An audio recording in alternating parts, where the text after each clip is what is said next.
Bonjour et bienvenue dans cette nouvelle vidéo de la série Mieux me connaître pour savoir si je suis la bonne personne pour vous accompagner. Alors aujourd'hui, je vais vous parler de ma vie d'entrepreneur. On est en février 2018 et je viens d'être sortie de l'entreprise dans laquelle j'étais salariée depuis 17 ans par le médecin du travail.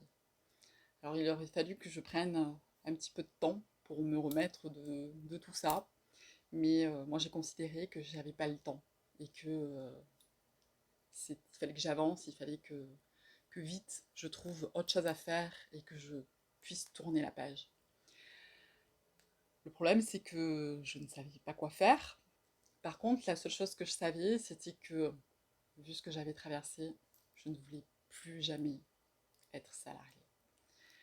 Sauf que quand on a grandi pendant et qu'on a avancé toutes ces années avec l'idée que l'entrepreneuriat, ça ne pouvait pas être pour nous, parce que moi, on m'a répété, passe un concours administratif ou rentre dans une grande entreprise pour être tranquille.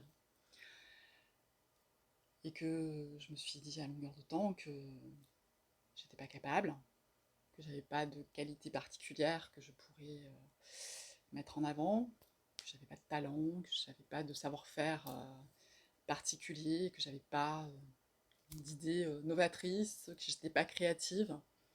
Rien de tout ce que j'imaginais devoir être l'essence même de, enfin, le noyau, enfin, les choses dont on a besoin pour se lancer dans l'entrepreneuriat.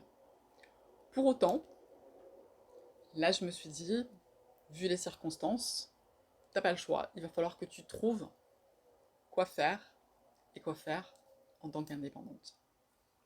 Alors j'ai réfléchi pendant un petit moment et puis je trouvais pas. Et un jour, mon mari me dit, tu sais, tu peux avec le niveau d'études que tu as, prétendre à ta carte d'agent immobilier. Alors l'immobilier, c'était pas forcément une option que j'avais envisagée. Euh, mais pour autant, comme je ne voyais pas quoi d'autre faire, que je voyais les semaines passer, je me suis dit, bon, bah, ok, je vais aller creuser cette piste. Donc, je me suis dit, d'accord, je vais pouvoir voir ma carte professionnelle, mais avec cette carte, comment je travaille. Alors, je me suis rapprochée des réseaux, des grosses anciennes, des franchises. Mais ce que j'entendais m'attirait pas forcément et j'avais plutôt l'impression que pour moi, ça allait être le cumul des inconvénients de l'entrepreneuriat et du salariat.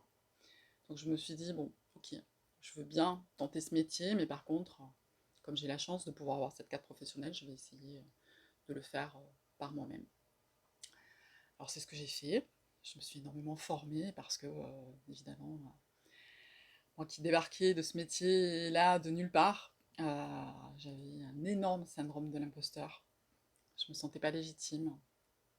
Et pour moi, qui avait tendance quand même à avoir un côté soit parfaite et il faut tout que je maîtrise avant de démarrer.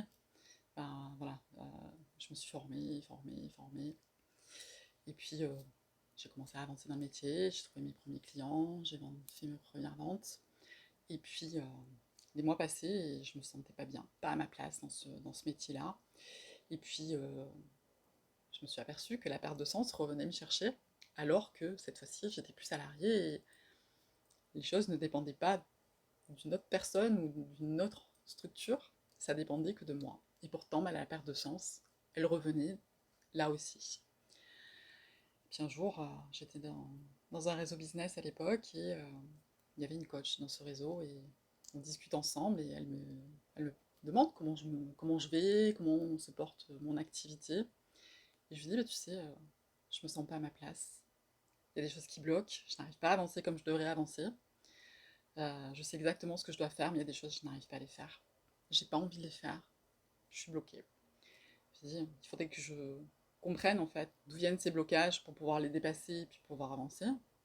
Alors c'est peut-être que je suis pas au bon endroit, pas à ma place, mais à ce moment-là, il va falloir que je trouve quelle est ma place parce que là, les mois avancent et ça devient urgent pour moi voilà, de vraiment trouver quelque chose dans lequel je me sens bien et à ma place. Alors évidemment, elle m'a dit qu'elle pouvait m'aider, donc on a entamé très rapidement un coaching ensemble. Et là, pour la première fois, je suis partie à la découverte de qui j'étais vraiment, pas la Valérie au travers du prisme de comment la voyaient ses parents, ses amis, sa famille, les gens que j'avais côtoyés dans le milieu professionnel jusque-là. C'était vraiment qui je suis au fond de moi que j'étais en train de découvrir. J'ai travaillé sur mes besoins, sur mes valeurs, identifié mon pourquoi. Et une fois que j'ai fait ce travail, j'ai compris pourquoi je me sentais pas à ma place dans ce métier de l'immobilier. Ça cochait rien. Ça répondait pas à mes besoins. C'était pas en phase avec mes valeurs. Et c'était pas forcément en phase avec mon pourquoi, dans le sens où moi, mon pourquoi, c'est d'aider les gens. Et les gens que je croisais n'avaient pas forcément envie qu'on les aide. Ils voulaient faire seuls. Alors, avec ça, je me suis dit, bon, ben ok, je suis repartie avec ce que j'appelle ma petite boussole. Et je me suis dit, bon, ben voilà, j'arrête mon activité d'agent immobilier et puis je vais avec cette boussole avancer sur mon chemin et puis je vais voir ce qui va se présenter et puis je vais pouvoir choisir autre chose. Alors, comme j'avais fait du recrutement quand j'étais en congé sabbatique, je me suis dit, pourquoi pas le recrutement. Alors, j'avais repéré un concept de recrutement qui était un peu novateur, qui m'avait bien plu, et voilà, je me suis renseignée, c'était devenu une licence de marque, et voilà, je les ai rencontrés, j'avais mis ma petite boussole, j'ai tout mis à plat, j'ai exposé clairement voilà, ce qu'il en était pour moi. Les réponses que j'ai eues ont fait que j'ai embarqué là-dedans. Et puis à côté de ça, le dernier formateur avec lequel je m'étais formée dans l'immobilier, quand je lui ai annoncé que j'arrêtais mon activité, lui, il m'a proposé de rejoindre son équipe en tant qu'indépendante pour pouvoir accompagner ses clients. Donc me voilà repartie sur de nouvelles aventures entrepreneuriales, l'une sur le recrutement et l'autre toujours dans l'immobilier, mais là c'était plutôt de l'accompagnement et tout collé avec mon pourquoi, mes besoins, mes valeurs. Voilà. Les voyants étaient ouverts. Sauf que très vite, dans le recrutement, je me suis aperçue que, au final, mes besoins n'allaient pas pouvoir être satisfaits avec cette activité. Que mes valeurs, ben non, il y avait des choses qui étaient heurtées. Donc pour moi, signal d'alerte, voilà, le voyant était plus vert, il était au rouge. Et il y avait aussi, j'avais fait confiance. Je me suis aperçue qu'il y avait des données qu'on m'a données qui ne correspondaient pas à la réalité. Et pour moi, ça a été un point de non-retour. Donc ça, j'en suis sortie. Et par contre, j'ai continué à avancer avec ce formateur dans l'immobilier, accompagner ses clients au quotidien. Et puis le temps a passé, il a modifié des choses dans la structure dans son organisation. Et moi, j'ai eu de moins en moins de choses à faire avec les clients directement. Et moi, c'était mon pourquoi. C'était ce pourquoi j'avais accepté la mission qu'il me proposait. Et là, je sentais que ça coinçait, il y avait quelque chose qui n'allait pas. Alors j'ai repris ma petite boussole et je me suis aperçue que, voilà, que c'était au niveau de mon pourquoi que c'était plus en phase. Donc on en a échangé et puis effectivement, on est tombé d'accord sur le fait qu'il était mieux pour lui comme pour moi que nos chemins se séparent. Par contre, quand j'ai annoncé mon départ aux personnes que j'avais accompagnées pendant tous ces mois, le retour qu'ils m'ont fait, c'est grâce à toi, on est passé à l'action. Grâce à toi, on a dépassé le syndrome de l'imposteur. Grâce à toi, on a dépassé nos blocages. Et finalement, je me suis dit, mais ce que tu as fait avec eux, même si on n'en avait pas le nom, c'est du coaching. Alors, le coaching, je l'avais découvert moi quand je me suis fait coacher. Et puis, j'étais rentrée en mars 2020 aussi dans une formation qui s'appelle l'Académie Zéro Limite. Et dans cette formation, on découvre différents métiers, dont le coaching. Et là, je me suis dit, en fait, il faut que je teste ce métier de coach et que je vois si vraiment je me sens bien avec. Et j'ai une personne qui m'a dit, mais moi, je veux continuer à être accompagnée par toi. Alors évidemment, avec le feu vert du formateur, hein, voilà, qui j'ai expliqué ce qui se passait avec cette personne qui voulait continuer à être accompagnée par moi. Alors, plus sur les mêmes choses, évidemment, hein, on partait sur complètement des choses différentes, vraiment du développement personnel pur. Mais voilà, pour moi, c'était important voilà, d'être très au clair et d'avoir son aval. Aval qui m'a donné.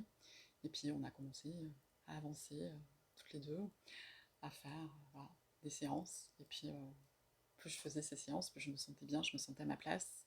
Et le retour qu'elle me faisait, ben, c'était positif. Et puis, j'en ai parlé un petit peu autour de moi, que je cherchais à tester cette activité. Et puis, il y a une autre personne que je connaissais qui m'a dit, mais moi, je veux bien aussi euh, faire, voilà, tester ça avec toi. Donc, on a testé ensemble et pareil, là, les retours étaient positifs. Et moi, je me sentais vraiment bien dans ces accompagnements que je faisais. Puis je me suis dit que, bon, ok, là, je savais que j'étais au bon endroit. Mais par contre, j'avais envie vraiment d'avoir une structure et un cadre et me former réellement à ce métier. Donc j'ai regardé un petit peu toutes les formations qu'il pouvait y avoir et mon choix s'est porté sur l'Institut des neurosciences appliquées. Une formation qui a duré un petit peu plus de 6 mois et au cours de laquelle j'ai moi-même été accompagnée par une master coach qui m'a coachée, qui m'a aidée à continuer à avancer sur moi et à dépasser les zones d'ombre que je pouvais encore avoir et vraiment à cheminer encore et puis à affiner ma petite boussole que j'avais toujours avec moi. Mais au fur et à mesure qu'on découvre des choses sur soi, ben, on rajoute ces choses dans la boussole et ça affine sa précision finalement. Et puis tout au long de cette formation, j'ai aussi moi-même accompagné plusieurs personnes sur des coachings de plusieurs mois, comme si c'était des clients qui me rémunéraient pour ça, et comme j'allais le faire après, une fois que j'aurai ma certification.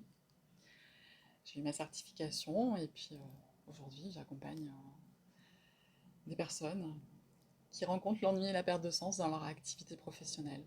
Parce que, étant moi-même passée par là à de nombreuses reprises, au cours de mes études, en tant que salarié, en tant qu'entrepreneur, ben, je me dis que avoir quelqu'un à ses côtés qui a déjà marché le terrain, qui est déjà passé par là, ben, ça peut vraiment aider.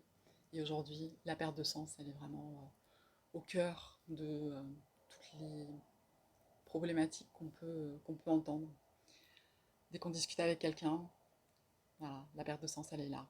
Alors des fois, ça démarre dans le milieu professionnel, des fois, ça démarre dans le milieu personnel, mais il n'y a plus vraiment la scission côté pro, côté perso. Et aujourd'hui, voilà, c'est ce que c'est ce que je fais, et c'est ce dans quoi je me sens bien, et c'est la raison pour laquelle je vous ai fait cette série de vidéos, pour vous permettre de comprendre par quoi on peut passer et où on peut arriver.